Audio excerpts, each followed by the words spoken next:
Olá, sejam bem-vindos agora ao nosso podcast sobre autismo e transtornos do neurodesenvolvimento, aqui na Plenitude Educação. Estou falando diretamente aqui dos estúdios. Sou a doutora Kelly Oliveira, eu sou pediatra, sou especialista nessa área de autismo e transtornos do neurodesenvolvimento. Também sou coordenadora da pós de autismo e transtornos do neurodesenvolvimento da Plenitude Educação. E hoje eu estou com um convidado super especial aqui para falar para nós sobre um tema extremamente curioso, interessante, que eu sei que vocês vão gostar, que é sobre autismo e altas habilidades, superdotação, ou o que a gente chama de dupla excepcionalidade. Lógico que nós vamos explorar cada tema também nesse assunto. Você como médico, como profissional da saúde, precisa saber um pouco mais sobre isso, porque cada vez mais nós temos diagnosticado pessoas também no espectro autista, mas que também tem dupla excepcionalidade, ou seja, tem autismo e altas habilidades de superdotação. E eu falo que a gente encontrar essas pessoas é muito bom, porque nós podemos atingir o máximo do potencial dessas pessoas, explorar as habilidades, tudo aquilo que elas podem contribuir para o mundo. E estou aqui com um convidado que é o Dan. Ele é psicólogo, neuropsicólogo, pedagogo, ele também é mestre em avaliação psicológica, em altas habilidades e superdotação, doutor em inclusão e muitas outras coisas mais. Ele vai trazer bastante dessa expertise que ele tem para nós também, como nosso professor aí da pós, principalmente nesse módulo que nós vamos explorar um pouco mais hoje. Dan, é um prazer, é uma honra ter você aqui com a gente. Muito obrigada por ter aceito esse convite. O prazer é meu falar de um tema que é tão caro para mim, uma pós direcionada para médicos especialmente, faz todo sentido e muda a vida de milhões de pessoas. Então, convite feito, convite aceito. Muito bom, né? Muito obrigada mesmo pela sua contribuição. E aqui eu quero que você traga um pouco desse cenário, porque afinal de contas a gente fala sobre superdotação e autismo, e aí você pensa lá nos filmes, Rain Man, né, um filme mais antigo, outros, você fala, não, é isso que é superdotação, e aí a gente acaba se perdendo no que de fato é, como fazer o diagnóstico.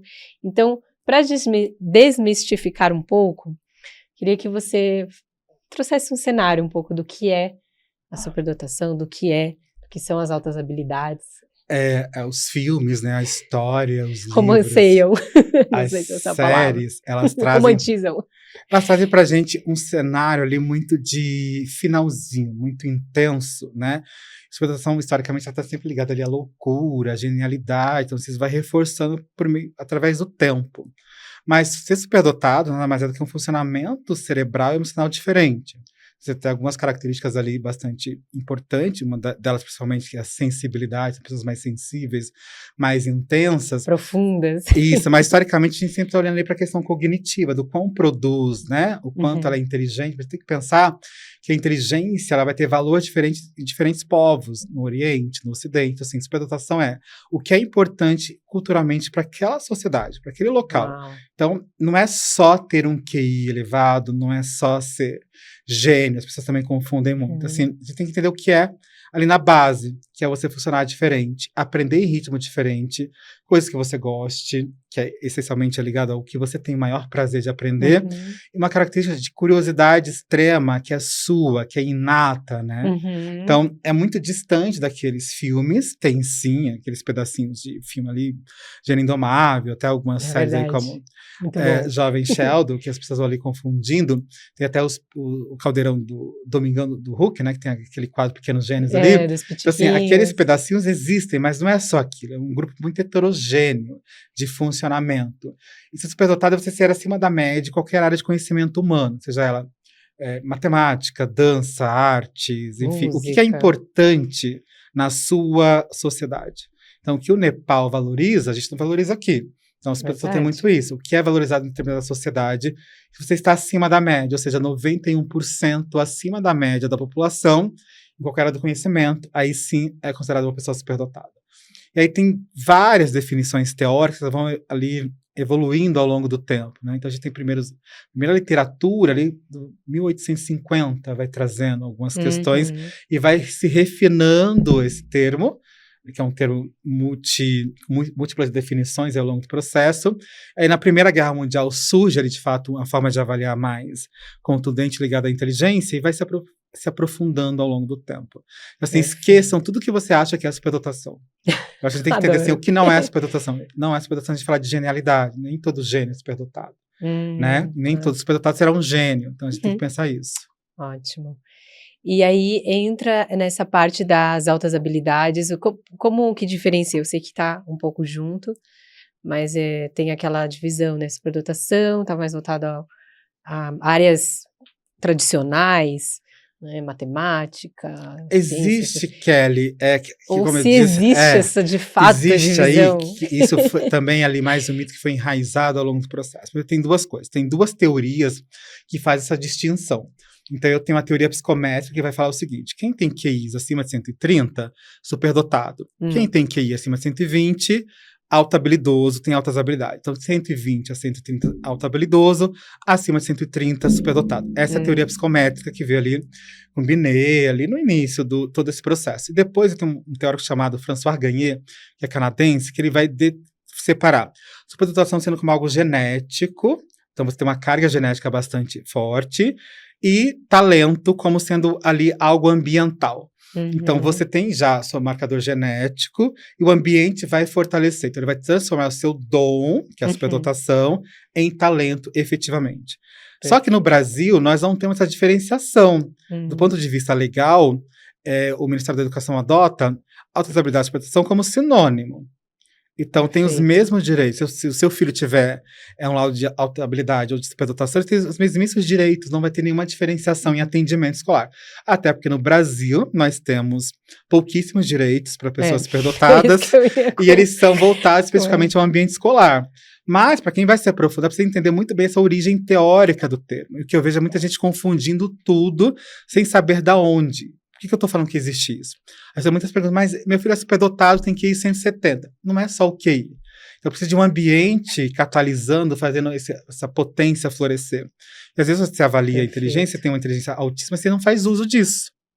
Então, inteligência é funcionalidade, você dá função para aquele conhecimento. Mas eu digo sempre que é um cérebro que pensa e sente de forma diferente. Muito bom, excelente. E como é que faz aí quando entra a dupla excepcionalidade? Então a gente vê como até muitas vezes nesses filmes, não necessariamente todos, mas alguns filmes que retratam o autismo, tanto que eu acredito que talvez num primeiro momento o que ficou mais popular era o antigo, né, na classificação antiga, Asperger, e aí as pessoas pensavam assim, não, o autismo é essa pessoa que é muito inteligente, e aí ela tem essa habilidade, e aí ficou muito tempo, né, popularizou dessa forma. Agora, obviamente, com muito mais conhecimento que a gente tem, mudou bastante. Mas primeiro veio isso, sabe? Primeiro veio essa... veio uma confusão também, que eu respondo isso direto. A pergunta, eu recebo cerca de 300, 500 perguntas por dia no meu Instagram. E a primeira pergunta é assim: todo autista é superdotado? Todo superdotado é autista? Não. São duas condições distintas, duas condições diferentes, mas que elas podem acontecer juntas, né? A superdotação é uma condição de neurodesenvolvimento, ou seja, ela não tem ali a pecha de transtorno, não tem CID, porque não é considerado uma doença, então ok, o funcionamento acima da média. O autismo também tem seus critérios já definidos de como identificar. Então, para a gente frisar bem, todo autista não é superdotado e todo superdotado não é autista. E aí, a dupla excepcionalidade, ela começou a ser muito estudada a partir dos anos 2000 ali, até porque algumas teorias, como a teoria dos 3 anéis do Brasil, do Renzulli, ela não considera uma pessoa que tem uma discapacidade, como a gente entende que no autismo tem alguns prejuízos ali acentuados, que possa ser aqui.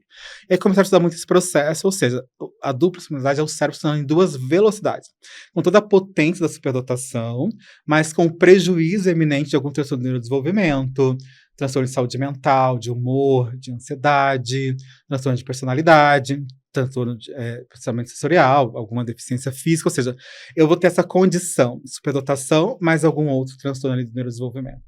Perfeito. E aí, esse cérebro vai funcionar em duas velocidades ali, com a potência, mas também com as dificuldades, ou seja, E as pessoas têm que ficar bem aqui, que às vezes, assim, mas o tá tendo dificuldade de socialização. Ele tem uma dificuldade, sim, mas questão de estar longe dos pares cognitivos. Não é uma dificuldade de iniciar ou manter. Eu não me relaciono com você porque você não tem interesse. Eu tenho 10 anos, você tem 10. Mas seus interesses são bonecas, maquiagem. Eu quero saber como que funciona a economia da Tailândia. Então não vai rolar essa, né? Não vai rolar. Aí se eu encontrar alguém que consiga falar sobre tendo 7 ou 15, eu vou me relacionar bem. Então as pessoas confundem, assim, no autismo a gente vai ter prejuízo, sim, que mesmo com terapia vai amenizar. E na superdotação, quando eu resolvo essa questão ambiental, de pares cognitivos, isso some. É verdade. Então a gente tem que achar pensar os nisso. pares, né? Exato, que alguém queira copiar sobre isso. Né? E também tem dificuldade muito assim, porque a superdotação é muito confundida com autismo nível 1, TDAH. As pesquisas têm indicado que a gente confunde muito com TDAH, autismo e transtorno de aprendizagem. E também o transtorno opositor desafiador. Então a gente precisa conhecer, eu falo que um bom médico, profissional, precisa conhecer o desenvolvimento típico padrão, entender o que é nuance ou não desse diagnóstico diferencial. E muitas vezes eu posso parecer que eu tenho prejuízo, mas quando o ambiente é enriquecido, fortalecido, esse prejuízo desaparece. Você tem que tomar cuidado com esses diagnósticos assim, equivocados. Por isso que essa pós é tão importante, porque o que a gente percebe é que na entrada ali que é a pediatria, a neuropediatria, vocês são a porta de entrada para o diagnóstico correto, para a identificação correta da superdotação. Mas a gente percebe que pouquíssimos pediatras, pouquíssimos neuropediatras, pouquíssimos médicos, de fato, têm conhecimento sobre. E aí eu vejo muita gente assim, foi ali com a doutora tal, parecia que não era autismo, faltou alguma coisinha, mas eu dei o diagnóstico para ajudar. E aí, se a gente faz o diagnóstico certeiro já, olha, não é autismo, busca alguém fazer avaliação de superdotação, olha o quanto de vida, de qualidade de vida a gente vai dar para essa pessoa. A gente conhecer profundamente todos esses critérios, eu acho bastante importante. Perfeito. E você falando, eu me lembrei de alguns casos, inclusive algum paciente em comum, mas que você falou, poxa, transtorno positivo desafiador, ou TDAH, por quê? Não tá num nível ali, a criança tá pensando em outra coisa, o cérebro dela pensa em outra velocidade. A matéria tá chata, porque ele já sabe tudo, ele aprende tudo em, sei lá, 2 minutos, já pega tudo. Então, para ele fica lá e começa a bagunçar, porque afinal ele já sabe. E aí, nossa, porque ele é desatento, ele fica olhando pro teto, fica olhando lá pra janela. E, quando vai falar com o professor, não acha chato, responde, então, nossa, fica questionando tudo. Isso, e a gente recebe muita avaliação. Eu acho que nesses anos todos fazendo avaliação psicológica, eu recebi, assim, 4 discos, assim, olha, é uma criança muito inteligente, tá? Não dou conta. O resto, assim, não dou conta. Problemas de comportamento, não dou conta que a gente ouve o tempo todo, né? Mas é mesmo, os pais, é bem complexo. Não dou conta, mas a gente precisa entender o seguinte, de fato, esses comportamentos do TDAH, por exemplo, desatenção, imagina nós adultos aqui, gente, tá ouvindo isso aqui, você vai para um lugar aprender o que você já sabe. Você fica quietinho, a gente consegue fingir melhor que a gente tem um controle inibitório mais desenvolvido, a gente tá aqui, né? Então a gente sabe que tem que ficar assim. Mas criança, não, vai subir no nível de estresse tóxico, que vai virar uma criança bagunceira, que vai atrapalhar, não fala. E também eles perguntam demais o tempo todo. Então você vai perguntar, você vira a pessoa não grata na sala. Então aí tá aqui, olhando pra luz, mas você pergunta depois pra ele, sabe tudo o que aconteceu. Sabe? Né? Eu já tenho aluno assim, que fica de costa, o professor fazendo não sei o quê, a professora pergunta, você sabe explicar tudo, sabe o que vem na frente. Ou então confundir com TOEFL, eles são muito questionadores. Por que eu tenho que fazer isso? E, porque sim não vai funcionar. Porque não funciona. Porque eu tô mandando não funciona. Então eu tenho que explicar. Olha, precisa fazer isso porque vai acontecer isso. Se ele achar que faz sentido, vamos seguir tranquilamente. Então, precisa aprender. Aí vira um caos. Aí o professor não sabe lidar, chega no pediatra também não sabe, vai pro neuropediatra não sabe, aí alguém vai falar, é um transtorno aqui por causa disso. Então, eu acho que, assim, é muito bom, nós temos pouquíssimos, né, médicos que, de fato, conseguem diferenciar bem. E é bom também lembrar de parcerias com o neuropsicólogo, quando tem alguma dúvida ali. Eu tenho alguns médicos que são super fã, que são poucos, tem uma rede bem boa, que a gente vai falando, olha, isso aqui é isso é isso, porque se o diagnóstico correto, a gente sabe o quão vai fazer bem para essa pessoa. Com certeza. E aí é confundir. A gente sabe que TOD tem critérios bem estabelecidos, TDAH, mas também como a superdotação está lá, né, ainda mitificada, é algo muito inatingível do ponto de vista do cotidiano, né? Porque as pessoas acham que nunca viram, mas tem sempre ali alguém. Então olhe para você, olhe ao seu lado, alguém muito curioso, que pergunta demais, sabe aquela criancinha que você acha criança chata, né? Aquele adolescente petulante. Então lembra assim ao seu redor, fecha o olhinho, Aluno chato, paciente chato, manda investigar. Ah, não, eu tenho esses pacientinhos. E intenso, você falou de sentimentos, então, por exemplo, uma menininha que veio do consultório e a mãe estava preocupada porque ela sentia muito, então quando ela veio a outra filha dela, ela ficou sem dormir porque os pais ficaram 2, 3 dias fora, mesmo eles avisando que iam ficar por conta que ia nascer o bebê. E aí ela começou a pensar que os pais iam sair e ir embora, e mesmo eles contando e tentando antecipar ao máximo, e aí ela começou a ter dificuldade para o sono, muita ansiedade, aí na escola também, muita questionadora, várias questões assim que a mãe começou a me trazer. Eu falei, olha, não, e uma criança assim extremamente sociável, muito assim, uma empatia, parecia, sabe, excessiva, próximo de como assim fizeram isso com aquela menina, ou machucaram ela desse jeito, com medo, ou aquela receio de não agradar, sabe? Sim. E aí eu pedi avaliação, enfim, mas de fato ela tinha essas características que eu acredito que fecha muito, né? Porque pra gente, Me assim, questiona. a gente não tem dias, a gente tem eventos. Então É, tudo é um grande é evento. verdade. E é sempre, minha mãe fala, é sempre 8 ou 80. É muito ou pouquíssimo aqui, né? Então, assim, você é a melhor mãe do mundo, a melhor médica do mundo, o melhor professor, que dia horrível que eu tive, que dia bom que eu tive.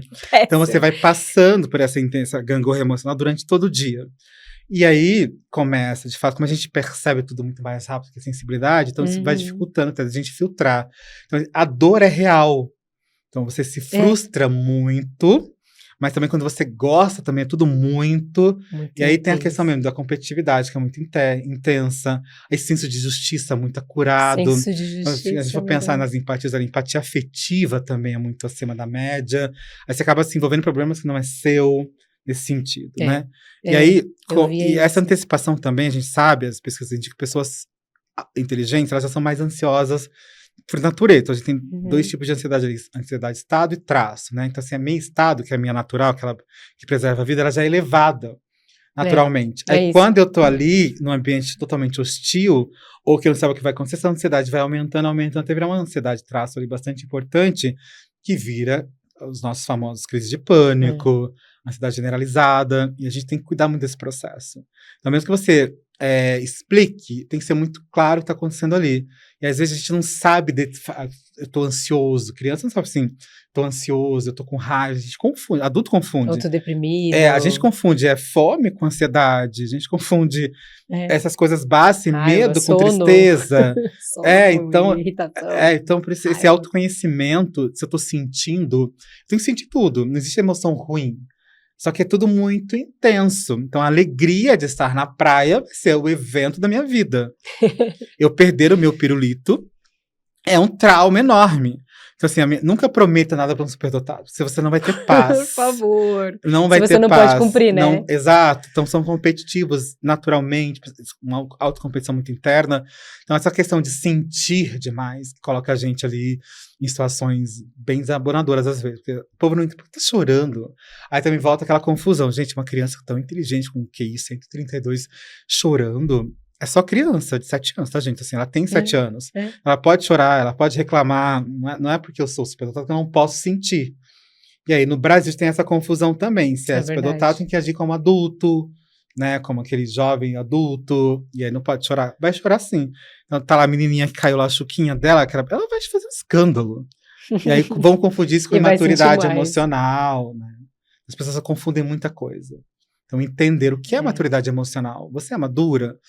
Aí eu pergunto pra diretora de escola, você nunca se frustra com nada? Tá perfeito o seu dia? Você xingou alguém hoje? Aí começa a vir. Porque a gente pode e deve sentir. Mas é porque a sua aposentada não pode chorar, porque senão você é imaturo.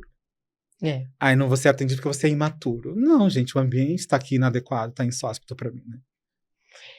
Você me lembrou um caso também de uma mãe que veio no consultório e ela até, acho que tinha vindo bem pequenininha e ela falou, Kelly, eu vim porque... E aí, óbvio, a gente não tô entrando, mas a gente vai debater um pouco, mas que existe um médico, né, americano que escreveu um livro falando sobre os bebês high need, quero entrar um pouco nisso, porque assim, ela falou, poxa, eu acho que ele se enquadra nesse bebê high need, porque ela é muito intensa e não sei o quê, desde bebê. Muito intensa, era muito colo, era muito peito, era muito tudo, era choro muito intenso para as coisas, dificuldade de sono e tal. E a mãe entrou em parafuso, porque quando a criança ficou maior, já estava acho que com 4, 5, questionava absolutamente tudo, perguntava tudo. Uma coisa que era para ser simples, vamos trocar de roupa para ir para a escola ou para ir, sei lá, para o parque. Não, mas por que a gente vai ter que trocar? Por que eu tenho que ir com essa roupa e não com outra? Aí virava a novela de 30, 40 minutos, às vezes, que a gente só quer demorar 2. E não querendo rotular nem nada, mas, e não é nem trazendo essa parte, mas de fato, às vezes, algum pai ou uma mãe vai pesquisar na internet e vai achar esse termo. E aí, eu falei com ela, falei, olha, eu acredito que ela tem altas habilidades, superdotação, enfim, o termo. Não é nenhuma questão, um problema, mas de fato ela é uma bebê intensa, ela é uma criança intensa, por conta disso, disso e disso. Aí foi para avaliação e voltou com esse diagnóstico mesmo de altas habilidades. Você já ouviu esse termo? Alguém já veio no seu consultório, cunhado, Sim, alguma coisa tem, assim? assim, né? Porque, assim, esse termo das pessoas altamente sensíveis, então vai trazendo esse processo todo. Também são coisas diferentes, de novo, pessoa, né? Isso na Europa é muito comum. Então, tava agora na Espanha, fui fazer uma palestra porque lá. popularizou. Isso, popularizou muito. Aí tem lá até, assim, já existe o termo 2E para pessoas superdotadas e altamente sensível. Olha. Né? Então, mas a gente tem que entender que, assim, tem, sim, características dessa pessoa, a gente sabe que ser altamente sensível também não é um diagnóstico, né? É um funcionamento, mas para que feche, também tem que ter os critérios aqui da superdotação. Sim. É comum acontecer, e geralmente existe uma associação maior de pessoas altamente sensíveis sendo superdotadas, tá? Então, é uma busca que faz sentido, mas só ser sensível não vai te trazer algumas dificuldades além disso quando você vai crescendo mais, né? Então, sim, somos sensíveis, mas outras características de personalidade como perfeccionismo, a competitividade, a autoestima ali um pouco... As pessoas acham que a gente é meio petulante, mas tem uma tendência a ter uma autoestima um pouco mais prejudicada se você fica ali no que você sabe, você se manter aqui mais estável. Então, tem outras condições. Assim, é sensível, gente, investigue. Olha só. Investigue, porque vai ser, sim, alguma questão. Né? Até sensorialmente, pessoas...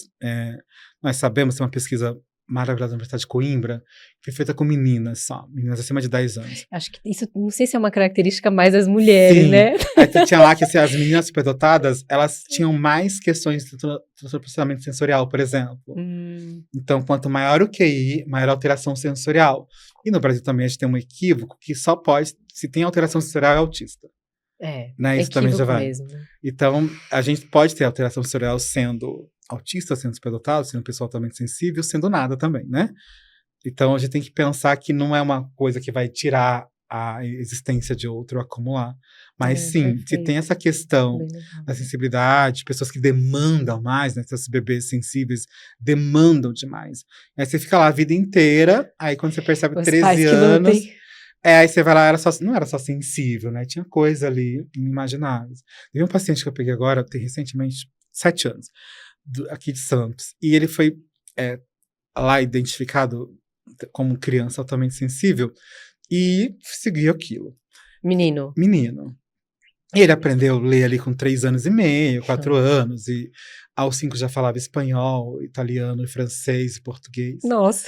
É isso, mas é porque, de fato, esse é um perfil que acontece, mas não é... Todo mundo não tem que aprender a ler aos 3 anos para ser superdotado. Sim. Tem que lembrar disso. Perfeito. Mas ele estava só sendo tratado como sensível. E até já virou até bullying. Porque, olha o sensivinho ali, sabe? Olha dramático, né? Porque meu apelido na escola era Maria do Bairro. De tão dramático que eu era, de tão intenso que era. Então, assim, eu chorava litros. Qualquer coisa. Eu lembro que tirei uma nota 9.9 em biologia, que era a minha menor nota da escola, na vida. E a sala inteira tinha tirado 2 na prova. Assim, todo mundo que tirou nota baixa vai refazer a prova. E ela colocou a lista lá na lousa, isso estava no 2º colegial. E meu nome não tava. Mas eu fiquei assim pensando, gente, mas é a minha menor nota. Eu queria ter o mesmo direito de fazer a prova de novo. Então eu chorei, né? E aí, Não creio, mas aconteceu. eu fiz a prova, sim, depois eu insisti, minha mãe foi morrendo de vergonha, né? Porque mãe faz o que a gente quer, né? Foi lá pedir, eu fiz a prova. Não era nada demais, Não era nada afinal. demais, assim, mas pra mim era um horror, Sim, porque assim, ia eu falo sujar a minha história. E a criança, sendo só como sensível, estava sendo rotulada de chata, aquela coisa toda. E a gente fez a avaliação total. O menino, gente, tava redondinho, uns 2 anos atrás, se a gente tivesse cuidado antes, como superdotado também. E agora tá com um quadro, né? Ansioso, depressivo, bastante importante, porque assim, poxa. tá lá Com na 7 escola, ou- tá com 7 anos. Nossa, já ansioso e depressivo. Quadro bem tenso, assim, com fobia Severo. escolar grave, né? É que tem uma outra coisa que o povo É. não acha que ansiedade e depressão existe em criança, né? Muita gente. É mito também, É, que a gente sabe. é E aí, outro como a mito. gente já sabe, assim, são mais inteligentes, também são mais suscetíveis às questões existenciais. Oh, Então já são ansiosos por essência. Questões de existenciais muito propensas, assim, gostam de morte, de saber por quê, para onde vai, de onde viemos. é. O que acontece? Você começa naquele ambiente totalmente despreparado, ali, e aí a criança com vários diagnósticos, mas o que estava sendo cuidado era a sensibilidade. Na verdade, era uma criança superdotada, acadêmica, intelectual, Nossa, em mas várias áreas. E aí depois a gente conseguiu muito intervir, descarado. fez Como é aceleração de série, mas é que ele não tinha feito nada que mudasse o mundo. E as pessoas vão ligar sempre para a sua genialidade. Então, assim, o Entendi. que ele fez aos 7 anos que mudou o mundo? Nada. Só é chato e gosta de ler. Mas, Ele, poxa, fala 5 línguas, Pois aprendeu é. com 3 anos, a pessoa não acha entendeu? que Como eu já tem. tive uma pessoa que trabalhou comigo na USP, que ele tinha, acho que 23 anos na época, ele tocou 18 instrumentos sozinho e falava 9 idiomas. Né, e não tinha terminado o ensino médio, porque ele não conseguiu se adaptar à escola. Então a gente tem que pensar para essas esquisitices que a gente É. acaba taxando, tem alguém ali importante pra Aí gente já entra investigar. no âmbito da genialidade? Então, porque assim, As o perguntas. gênio, assim, que a gente tem que entender o seguinte, Porque eu fico pensando nesses grandes gênios, óbvio, Sim. nós conhecemos, Einstein, sim, né, os gênios da música, Mozart, enfim. E eles foram mal compreendidos, né? mas é afinal. que aí a genialidade ela vai estar na disposição como aquela pessoa que vai mudar a história do mundo, Do ela mundo, muda a é. curva. Então pode Sim. ser que ele venha a ser um gênio. Mas ele só vai ser se alguém acreditar. Exato. E aí, geralmente, esses gênios são reconhecidos pós-morte. Putz, Né? Depois que tá lá desequilibrado, ali beirando a loucura, né? Como exato. Van Gogh, aí sim, Sim, é reconhecidíssimo Van Gogh. depois. Triste. Mas aqui a gente fica esperando. Então, pode ser que alguma coisa que ele criou lá atrás, algum livro que Principalmente ele no fez. Brasil, eu acho. Não Então, sei. você tem uma ideia? Não, a gente tem essa ideia que é só Brasil, mas não é. Por exemplo, na Itália, eu tava agora lá que eu ia fazer em Milão, e eles percebem isso como sendo muito trivial, né? Olha. Então, é aquilo que eu disse no começo, que valorizam demais. Assim, você tem que tem que Sim. saber ler, tem que fazer. Imagina, a escola pública na Itália, a gente tem lá, eles aprenderam inglês, francês, espanhol. Então, se eu sou imigrante, por exemplo, português, tem um paciente lá em Milão, que ela faz reforço do meio-dia até 1h30 de português. Se ela tem primeiro turno todo italiano, segundo turno em inglês, tem reforço ali de português. Então, óbvio que eles não vão perceber que esses pessoas vão aprender muito mais rápido e sobra tempo. Assim, a minha paciente, por exemplo, ela termina tudo em 25 minutos. Ela entra às 8, fica até 8h30 fazendo coisa, ela tem até meio-dia à toa. O que ela tá fazendo à toa? Bagunçando, badernando. Mas, tipo, tudo? Tudo Que que é precisa. preparado ali Caramba. para aquele tempo, ela vai fazendo. Hum. Então ela tava até sofrendo porque não pode fazer, porque ela começou a pegar o caderno dela, esconder. Então ela terminou, pega o caderno, entendeu? Então olha o sofrimento de uma criança. Não Tem ser pode Não usar pode, mais. não pode. Assim, Entendi. terminou, ela vai lá e você conversa com ela assim. Aí você, de novo, volta àquela questão mesmo da comunicação. Vai estar conversando com Frida Kahlo, ela é fã da Frida Kahlo, né? Ela tem uma cultura, mas assim, Caramba. mas assim, eles não entendem que a velocidade tá ali. E o O hiperfoco. tédio tá ali. Então ela sente um tédio mortal. Sabe, não Sim. quero estar aqui, isso aqui tá horrível. Eles têm hiperfoco também, né? Na verdade, sim, o Não sei hiperfoco. se essa é a palavra, não, né? é que as pessoas Na vão de verdade. novo hiperfoco, né? A Mas palavra É que adequada. a gente tem assim, interesses, que a gente faz mais o estado de flow, muito importante ali. Estado de flow. Mas são interesses que eles não são restritos, né, nesse hiperfoco. Então, a gente, assim, meu hiperfoco, meu interesse agora em 2022 era a Imperatriz Sissi, né, Imperatriz da Áustria. E aí, eu fui pra Hungria, pra você ter uma ideia. Eu fiz todo o histórico, de onde ela nasceu até onde ela morreu em Genebra. Eu queria entender, mas aí eu entendi e tudo acabou. Entendi. Acabou, agora para outra coisa. Próximo. Exato, assim, a gente vai ter aqui, a gente precisa entender, então você deu uma aula, assim, nossa, então o gene tal faz isso. Então, a gente, tá, esse gene aqui tá bom. Aí eu quero saber o outro, acabou aquilo, vai para outro tema. Então, o Entendi. hiperfoco geralmente tem coisa muito Mas vai restrita. até esgotar, né? Isso, a Pelo gente que vai eu esgotar e entendo. vai ampliando os É. temas. Isso é legal. Diferente, por exemplo, de uma pessoa que é só autista, que ela vai ter o hiperfoco pelo metrô de São Paulo. Se ela sabe todas as linhas, rosa, amarela, verde, azul, todas as estações aqui. Sabe tudo. O nome, há quanto tempo passa o metrô. Só que aí você vai lá pro Rio de Janeiro, você vai para Paris, você não vai. Isso não é uma condição importante você usar.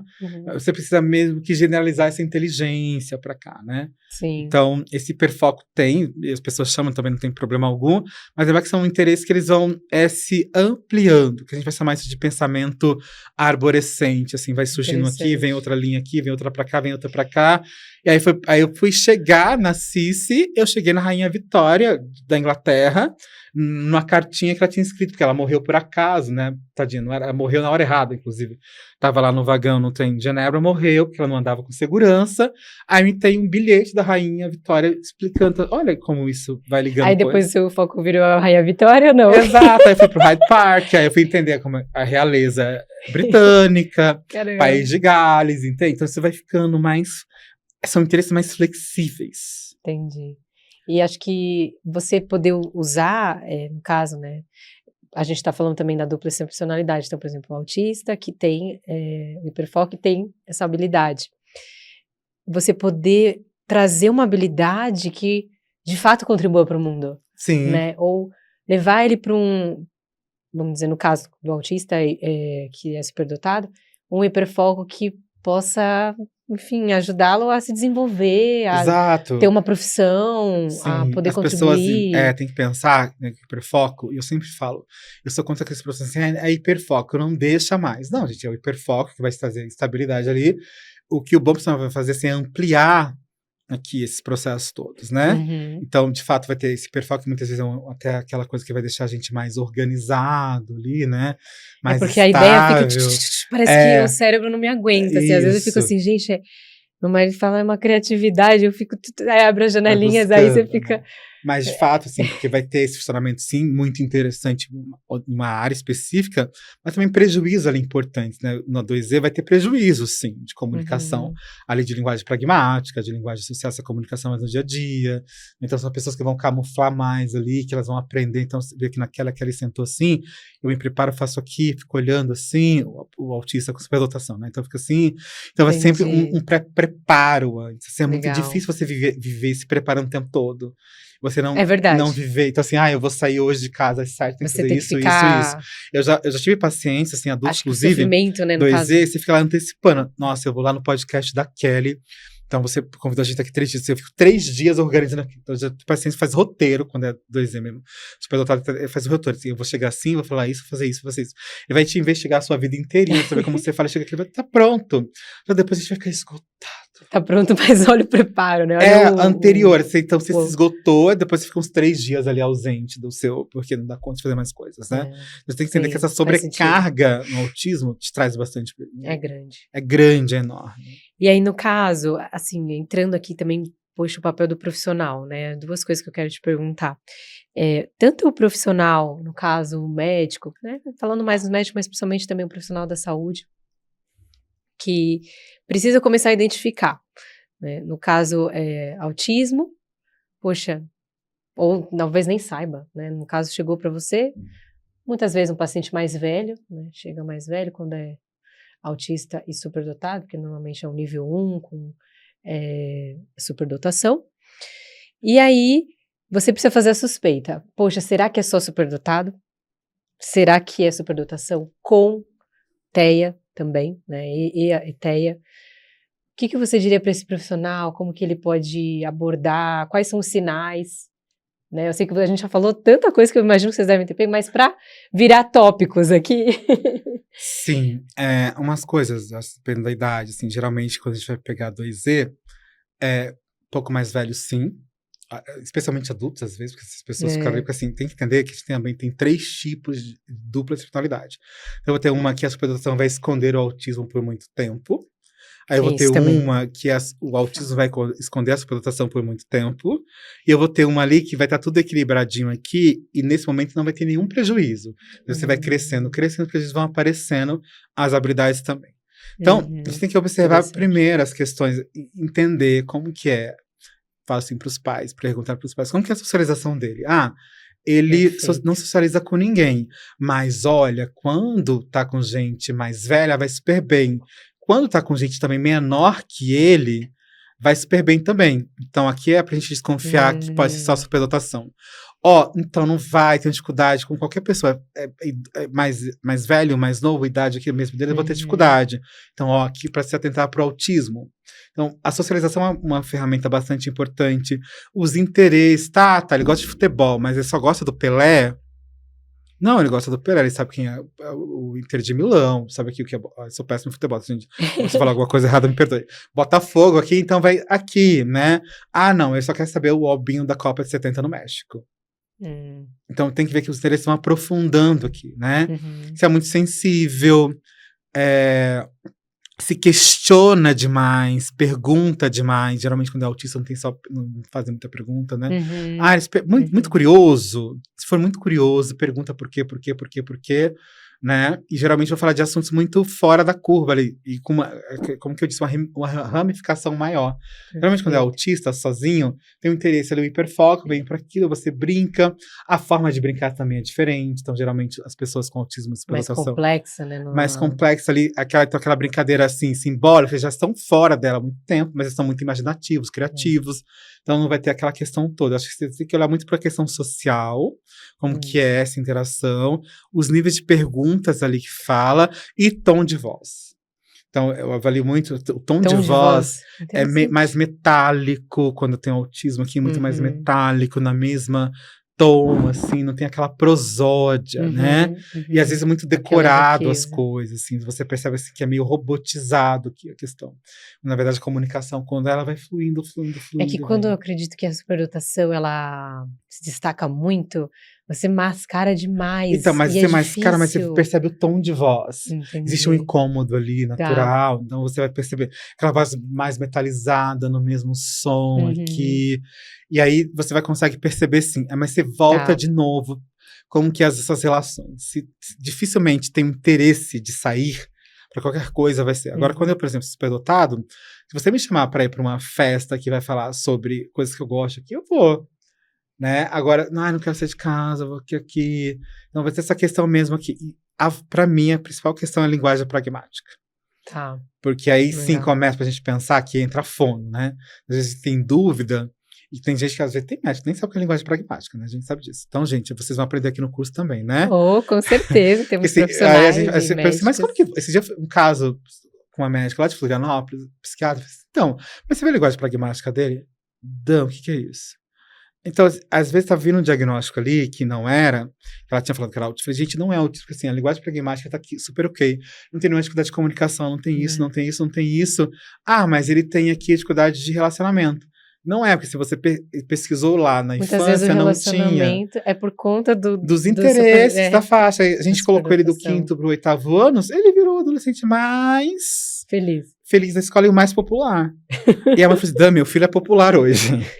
Ela nunca pensou que isso fosse difícil, acontecer. Né? Acho que tem questões até do desenvolvimento físico que acaba também tendo uma... a gente tem essas nuances importantes, né, observar. Então, Mas isso é uma das únicas coisas que tem, talvez, de direito do superdotado, essa aceleração de série? Aceleração de série é um dos direitos escolares, né? É o tema. A gente tem direito a atendimento escolar especializado, a gente tem direito ao plano educacional individualizado, a gente tem direito à aceleração de série. São os nossos 3 direitos só.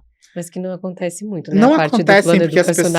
individualizado. Eu até falo, eu surgi quando eu comecei nas redes sociais, e depois as pessoas acabaram pegando, mas tem lá, a primeira pessoa que falou, foi eu, gente, em 2018, que o P é como caviar. A gente nunca viu, só ouviu falar direitinho, né? Não tem feito.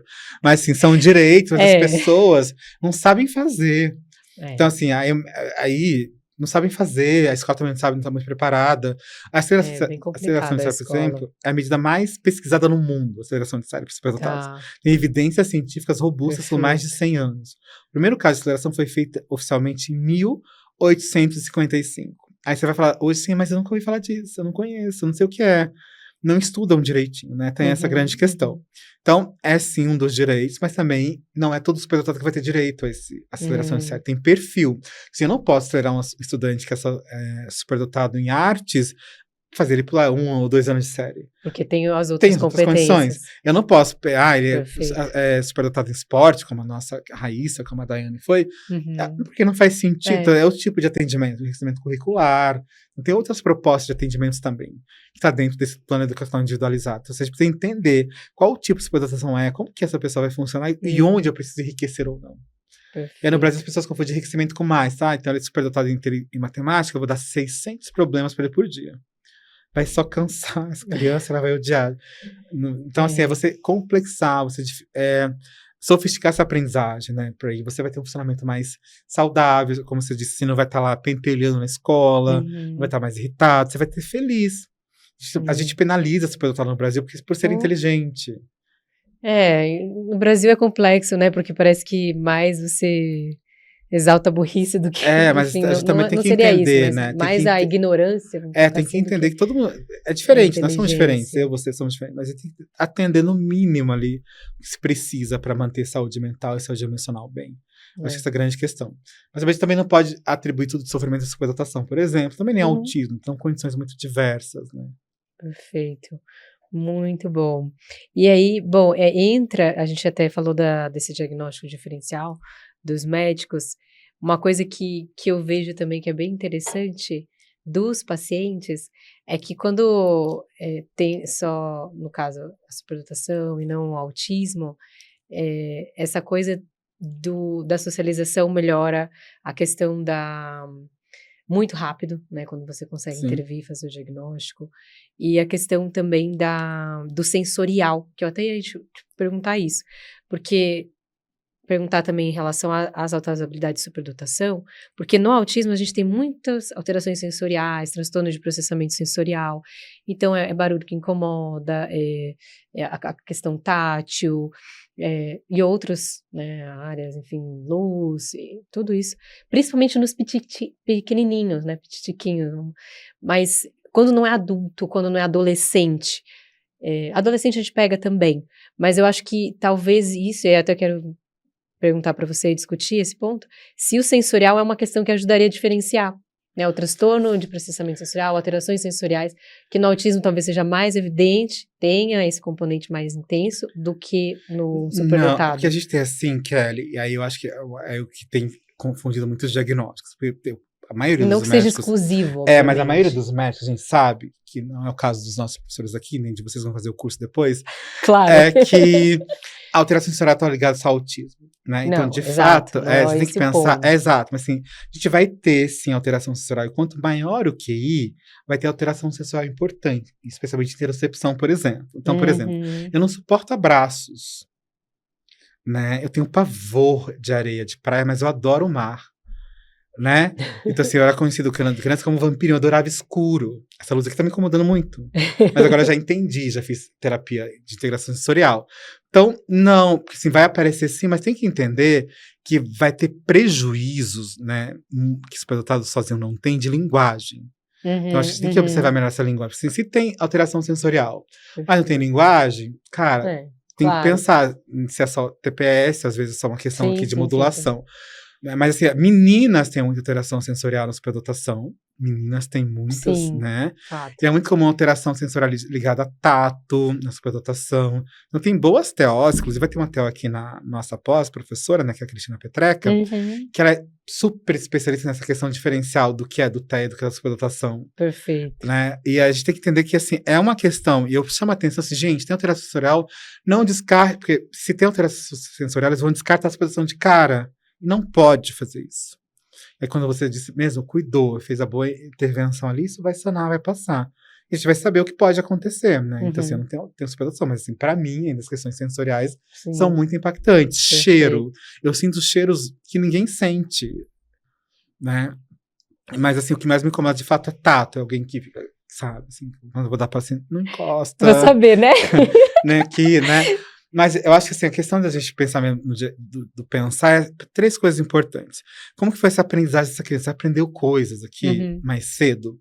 E não é coisas fora da idade, assim. Então, uma criança de 4 anos, ela vai ter interesses ali, criança típica, por questões tão complexas como a morte, como a existência, como se Deus existe, de onde a gente veio, né? O que é poluição, o que o mundo está poluindo, e chorar com isso. Tinha uma paciente de 4 anos que ela saía de casa, ela vinha para o consultório, e a mãe falava que ela pegava escondido várias comidinhas no armário, colocava na bolsa, e ela ficava jogando pela janela do carro, quando passava algum morador de situação de rua, ela jogava ali a comida, voltando, e ela chorava aqui, né? Então, assim, são alguns comportamentos muito sutis. Então, assim, a minha dica é, gente, vai lá, vê as características do que é padrão de desenvolvimento, vê o que não é padrão para menos. E se tiver alguma coisa que você não está fora da curva, manda avaliar. Sim, perfeito. É importante, eu acho que aqui, para vocês entenderem, então, a gente vai entrar muito profundamente, né, dando esses conhecimentos nessa área de autismo, superdotação, na pós-graduação, tá super completa, são 18 módulos, tem mais de 30 professores no corpo docente, e vamos entrar nessa área, porque às vezes a gente não vai, né, o médico, ele é o responsável pelo quê? Poxa, tem alguma coisa. Vou fazer essa suspeita. Como que eu começo aqui uma avaliação? Para quem que eu encaminho? Qual profissional que vai fazer a terapia? Então, o médico ele tem esse papel de coordenar, de encaminhar para os terapeutas profissionais adequados, até para fazer testes psicológicos, neuropsicológicos. Superdotação é um diagnóstico que o médico não vai fazer, né? Quem vai fazer, a meu ver, é um neuropsicólogo que vai fazer a avaliação. Sim, e também o inverso também. Quando a gente pega aqui que a mãe traz só começa superdotado, a gente percebe que tem um 2E aqui, eu preciso encaminhar para o médico para validar esse diagnóstico, né? Esse transtorno de desenvolvimento, seja TEA, seja TDAH, seja TOD, qualquer que seja, também fazer esse inverso. E aí, na pós, eu acho importante, porque a gente vai discutir muito essa questão da avaliação neuropsicológica, de como ler essa avaliação, né? O que é importante desse processo, não descartar, né? Então, a gente pega uma avaliação extensa, com muitos dados ali. Isso, às vezes não sabe interpretar isso, ler, né? Exato. Às vezes eu estava em Santos, eu dei uma passe, tinha um neuropediatra que ficou olhando para mim assim. Eu disse, gente, eu peço, mas eu não sabia ler. Se a gente vai dizer, olha, isso aqui é importante para a gente observar, né? Não descartar de nada, assim. Porque, como você disse, às vezes, uma boa intervenção durante 6 meses muda todo o diagnóstico daquela criança. Nossa, absurdo. Ah, saiu do autismo? Não saiu do autismo, ela não tinha autismo. Né? Mas, assim, é grande esse cuidado todo que a gente precisa ter. Então, entender, a gente precisa entender desenvolvimento humano padrão. É a prioridade. Depois a gente vai entender o que é mais e para menos, a curva de Gauss aqui. Aí a gente vai conseguir ali, né, entender. Mas é muito complexo mesmo. Então, dependendo, e aqui no autismo, especialmente, diagnóstico diferencial, se é 2 dias, a gente vai precisar muito de fono para fazer ali uma boa. A gente faz avaliação, né? A pessoa faz avaliação de linguagem, mas a fono é tão precisa na linguagem pragmática, os foniatras, os médicos foniatras, né? Olha aí, gente, médico foniatra, pediatra, neuropediatra, tá aqui. Agora é a hora de fazer essa boa pós. Muito bom, Dan. Que conversa rica, né? Quanta coisa aprendemos aqui, imagina o quanto que vocês podem aprender aí na nossa pós. Eu quero agradecer aqui, pela sua participação, mas também te dar espaço em qual palavras finais aí que você gostaria de deixar para o pessoal. Eu acho que a grande questão é a gente pensar que eu não posso invalidar histórias. Então, assim, a gente só reconhece o que eu conheço. Então, se você não conhece a dotação, estude. Você nunca ouviu falar em dupla personalidade, também estude, porque aí você vai conseguir identificar. Eu acho que a palavra daqui é estude, conheça, que a gente impacta muitas vidas. Então, assim, impacte de maneira positiva. Sei que às vezes os médicos fazem diagnóstico assim, não completou, mas eu vou fechar aqui para atender. Isso é maravilhoso, mas às vezes a gente pensar que existe outra coisa que pode estar ali emperrando essa evolução é a questão ideal. Então, assim, a minha palavra é estudem, tirem dúvidas, não é feio não saber, né? Ninguém sabe tudo. Se a gente sabe tudo, não vale mais existir, né? Então, se a gente está sempre estudando o tempo todo, eu acho que esse é o lugar. E para quem Verdade. quiser me seguir, tem o arroba da psicólogo Instagram. E também tem um Instagram que eu falo só de superdotação, que é o arroba Viver na Superdotação. É o Perfeito. único perfil que só fala disso no país. E com mais de 50 mil seguidores lá. Então, quem quiser boa literatura, pesquisas recentes, está lá. E também tem o meu site, dampsicólogo.com.br. Tem vários textinhos lá no blog, muita coisa bacana, muitos vídeos. Olha, É isso. maratonem lá, porque realmente é muito bom.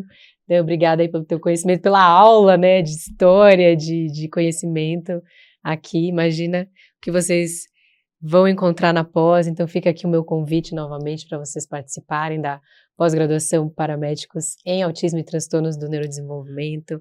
E só um adendo, Kelly, para as Claro. pessoas mais estranharem, por que vai ter um módulo de superdotação dentro de uma pós de transtorno de desenvolvimento? Bom. Gente, porque o autismo nível 1 de suporte é o mais confundido com superdotação. Então, às vezes, a criança é só superdotada tem um diagnóstico de autismo nível 1, tá? Então, a gente vai esclarecer. Olha a importância que a gente vai tirar essas. Ou então vem aqui, não fecha diagnóstico, mas tem alguma coisa aqui. Também pode ser superdotação. Então a ideia é esclarecer. Não é que a superdotação é um transtorno do neurodesenvolvimento. Não. Isso. Não é essa a Bom, ideia. ótimo. Mas a ideia é que vocês Esclarecimento. conheçam bem as duas condições, né, de forma separada. Eu tenho certeza que o autismo já é de domínio, mas para vocês entenderem quando elas acontecem separadas e também juntas, para a gente responder junto. Que todo autista não é superdotado e todo superdotado não é autista, tá bom? É por isso que a pós existe e vale a pena. Perfeito. É isso mesmo. Então, e aí a gente vai ter também, é uma coisa que eu fiz questão de colocar na pós, casos clínicos reais, para a gente poder discutir, vai ter discussão com os professores. Então, tá muito completa, como o Dan mesmo falou, e tantos outros profissionais maravilhosos aqui. Se você tem interesse, tem a descrição aqui nesse vídeo, é só clicar no link para você se inscrever e participar. Se tiver qualquer dúvida também, pode entrar em contato aqui com a gente, tá bom?